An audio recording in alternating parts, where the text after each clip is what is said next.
बिस्मिल्लाहिर्रहमानिर्रहीम और अस्सलामुअलैकुम। 8 मई पाकिस्तान में जुमे की सुबह आसिम मुनीर्स डिफेक्टो फॉर्म 47 मिलिट्री राज डे 159। अब चलते हैं आज की अहम खबरों की तरफ और सबसे पहले कल शाम होने वाली डीजी आईएसपीआर की प्रेस कॉन्फ्रेंस का मुकम्मल पोस्टमार्टम। आपको याद होगा कि अब से चंद दिन पहले हमने पूरा स्केड्यूल आपके सामने रखा था कि आईएसपीआर और आईएसआई पाकिस्तान के चैनल से क्या चाहते हैं।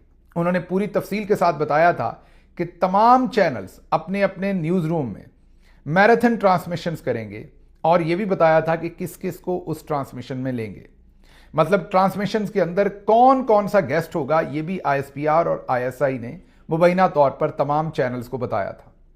इसके साथ ही साथ पहले से ही मालूम था कि डीजी आईएसपीआर की प्रेस कॉन्फ्रेंस 7 मई को शाम के वक्त होगी और उसे तमाम चैनल्स लाइव चलाएंगे। फिर वही हुआ। डीजी आईएसपीआर साहब ने कोई 2.5 घंटे लंबी तवील प्रेस कॉन्फ्रेंस की। उसके अंदर इंडिया का बहुत सारा मीडिया भी दिखाया, उसके अंदर पाकिस्तान की भी बहुत सारी बातें की। अगर तो ये सब कुछ सिर्फ जंग और इंडिया के बारे में होता तो हम शायद इसका पोस्टमार्टम ना करते, लेकिन इसमें बहुत सारी सियासी बातें की गई।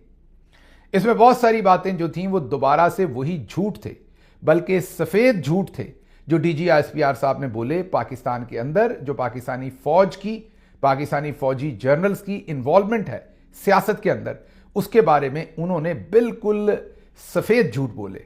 वो सब कुछ रिकॉर्ड पर रखना, आपके सामने रखना, उनका पोस्टमार्टम करना बहुत ज़रूरी है।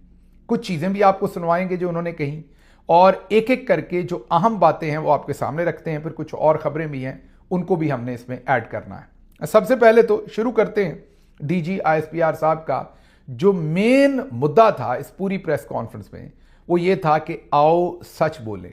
उन्होंने इंडिया को ये दावत दी कि आओ सच बोले, इंडिया झूठ बोलता है। चले वो तो बोलता है, उस पर तो हम तमाम पाकिस्तानी समझते हैं कि कई चीज़ों में इंडिया झूठ बोलता है और वो भी हमें एक्यूज़ करते हैं कि कई चीज़ों पर हम झूठ बोलते हैं। लेकिन वो तो चले, आपका एक ये कहिए कि आपकी जिम्मेदारी है। वैसे जिम्मेदारी तो ये भी फॉरेन ऑफिस की थी, पॉलिटिकल गवर्नमेंट की थी, ये आपका काम नहीं था ये सब कुछ करना।